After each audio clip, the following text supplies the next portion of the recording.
Back to the 50 Shades of Blonde show. I'm Missy Day. And I'm Jill Branson. And we have with us a friend of ours from networking. Her name is Rae Wilson. And so tell us a little bit about what you're doing now. All right. I own a training company, so I train in the areas of leadership, communication, but my real passion is emotional intelligence. That's where I really do a lot of my work and what I really love. Good. Well, let me ask you this. I know the emotional intelligence. Tell us a little bit about what that actually means. Yes, I tell people I train in emotional intelligence, and it kind of flies over your head because who really knows what that means? So, Harvard Business Review says that emotional intelligence is the key to success, so we really should know what it means. Emotional intelligence is the ability to be self-aware, to self-regulate, to be motivated, to complete tasks.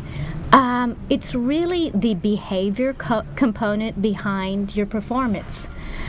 We get education and skills, and we think that education and skills are going to make us successful, but it's really the behavior. Emotional intelligence is the behavior behind those skills that really determines our ability to perform. Do you have a lot of companies that come in and they'd like to have you come and explain that to the companies, and their employees? Well, once people really understand what emotional intelligence is, I find everybody says, oh, well, we need that. One of the big areas that we work in is stress reduction. We work with a lot of first responders, police departments, fire departments, healthcare providers. Ironically, not for the patients, but for the actual healthcare providers, because there's a high degree of burnout. And, business executives and so forth, really to primarily deal with stress, because stress is absolutely correlated to performance. And when we can reduce stress, that's kind of the first part of becoming emotionally intelligent, emotionally aware.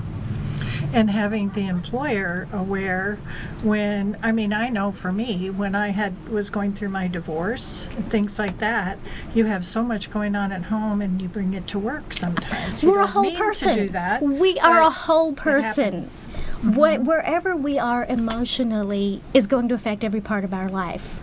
We cannot compartmentalize and be one person at work, and particularly when we're under high stress situations, we take ourselves with us wherever we go. So whatever our emotional state is, we're going to experience. And now tell me about exactly what it is that you offer. You have different programs, correct? I have different programs. Depending, soup to nuts, or do you just want, a small portion? So I teach.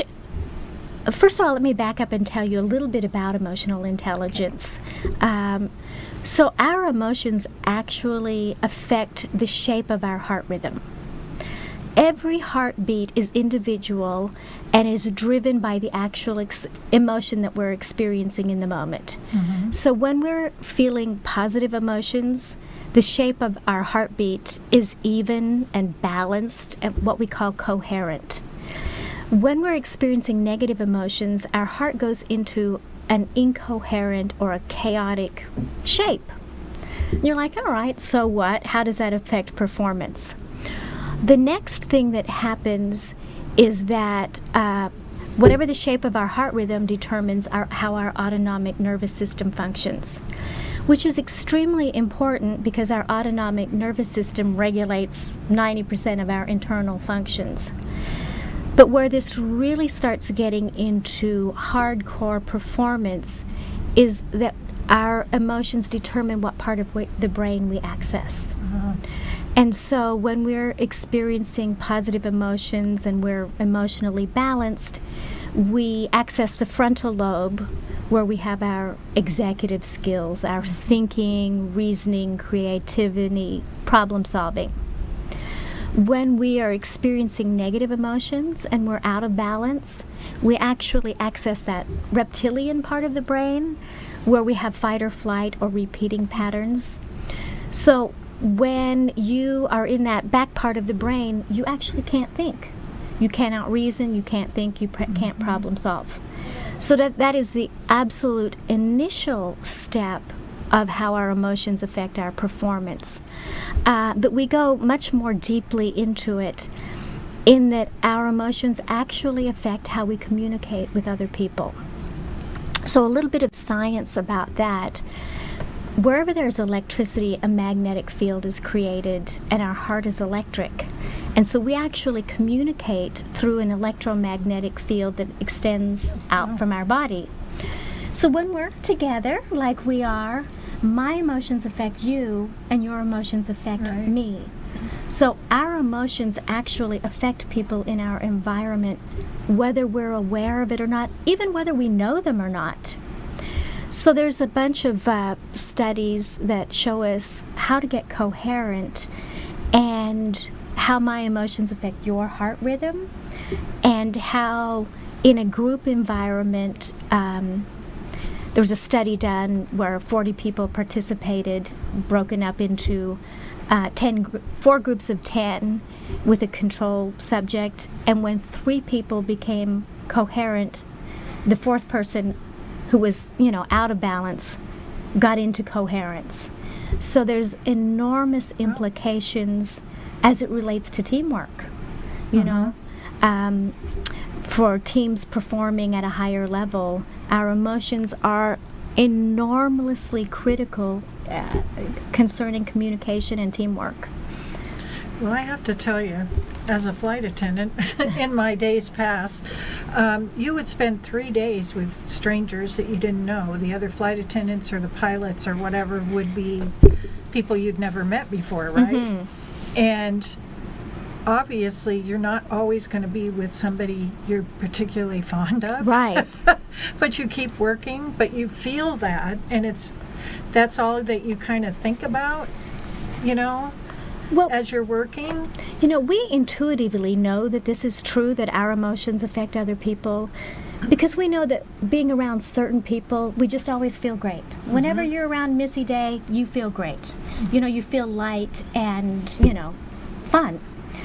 And whenever you're around old George, let's say, it just seems like he sucks the life out of you. And you notice every time you're around Missy Day, you feel good, and every time you're around old George, you feel drained. That is an actual dynamic that is going on. The other person's emotions absolutely affect your energy level and your ability to be in a high-performing state. And we know this. We just didn't know the science behind it, but we all have experienced that dynamic. Right. So. Kind of like when you go in somewhere, I've had this happen, like you go into a restaurant or whatever, and somehow you resonate with the waitress. That whoever's waiting on your table, it's like you've known them forever, and they're awesome, and you just feel this connection right away. Right. And then other times, you'll go into a restaurant and you have a waitress that hates her job. She's angry when she comes to the table, and I say he or she, excuse me. Sure. But, you feel that, and then, that can affect how your food. It absolutely affects your entire experience. Really, emotional intelligence is about how we process information, how we think, and how we think determines the emotions we experience, and then how we affect other people. So that self-awareness is the very first step of learning to become emotionally intelligent.